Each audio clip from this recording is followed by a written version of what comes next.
আসসালামু আলাইকুম ওয়া রাহমাতুল্লাহি ওয়া বারাকাতু। আরিফ মিষ্টি আঙ্গুর ও আনার বাগানের পক্ষ থেকে আপনাদের আন্তরিক শুভেচ্ছা। থিনিং পর্ব, আপনাদের তো থিনিংটা দেখানো হয়নি। আসলে থিনিং কি জিনিস এটা অনেকেই মনে করবেন আবার যে থিনিং কি।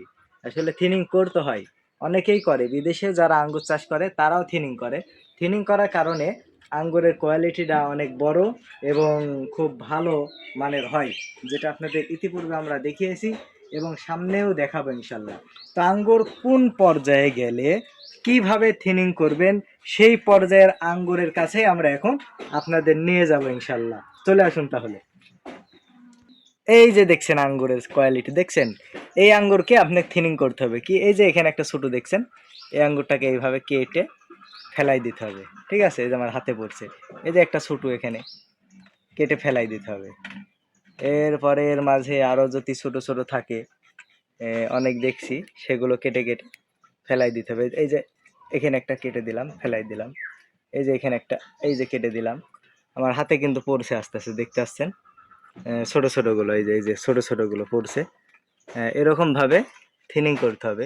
শুধু ওই ছোটতেই আপনারা থিনিং করবেন এমনটা না, বড় থোকার ভিতরে যদি কিছু ছোট আঙ্গুর থাকে সেটাও আপনারা ছেড়ে ফেলবেন। এই যে এখানে আছে দেখেন, এই যে এখানে একটা দেখতে পাচ্ছেন, এই যে ছোট দেখছেন না, এই এই এই যে এটা এইভাবে এরকম কেসি কিন্তু প্রয়োজন। এই যে আঙ্গুরটা কেটে ফেললাম, কারণ এগুলোর সাথে এর মিল নাই। তারপরে এই যে এগুলো দেখছেন, এটা মোটামুটি খুব ঝরঝরা লাগছে, এর ভিতরে কোনো ছোট নাই, কারণ এটা আগে ইতিপূর্বে থিনিং করা হয়েছে। আমি এখানে দেখছি একটা আঙ্গুরে যে ছোট, এটা আমি চাইলে কেটে দিতে পারবো, যাকে থিনিং করা বলে। এরকম ভাবে এর ভিতরে যে ছোট দেখতে পাচ্ছি না আপাতত, যদি এরকম চোখে পড়ে তো অবশ্যই, এই যে এটা, যেমন এটা এই থোকার ভিতরে দেখেন এটা ছোট দেখা যাচ্ছে না, এই যে আমি এটাকে কেটে ফেলে দিলাম, থিনিং। এগুলোকে বলে থিনিং। এভাবে আঙ্গুর, ছোট ছোট আঙ্গুর বড় থোকার ভিতরে কেটে যেতে আপনারা ফেলে দিতে পারেন, তো আঙ্গুরের থোকা খুব সুন্দর সুন্দর হবে, কোয়ালিটি ভালো হবে। এই যে দেখেন কি সুন্দর থোকার সাইজ, কোয়ালিটি, এগুলো থিনিং করা হয়ে গেছে। এই যে এটাও দেখছেন, এটাও থিনিং করা হয়েছে, দেখতে পাচ্ছেন এই থোকাটাও থিনিং করা হয়েছে। আর এর ভিতরে অনেক আঙ্গুর, অসংখ্য আঙ্গুর, যা ক্যামেরায় শুধু দেখাবে আর কয়েকদিন পর লাল হবে। আপনারা দেখতে পাচ্ছেন আলহামদুলিল্লাহ যে ছত্রাকনাশক স্প্রে করার কারণে এত সুন্দর কালার চলে এসেছে।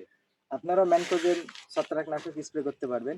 এবং এই সময় আরেকটি জিনিস G3 যদি আপনারা ইউজ করেন, আঙ্গুরের কোয়ালিটিটা আরো অনেক বড় হয়ে যাবে ইনশাল্লাহ।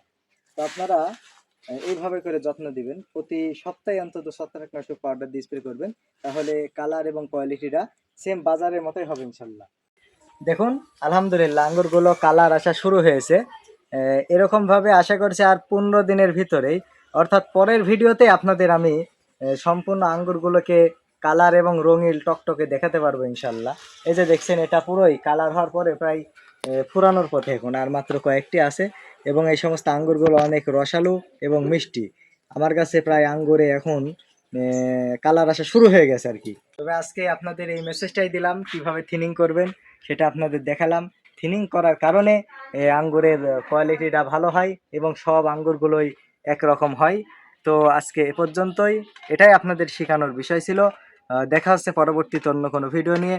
আসসালামু আলাইকুম ওয়া রাহমাতুল্লাহি ওয়া বারাকাতুহু।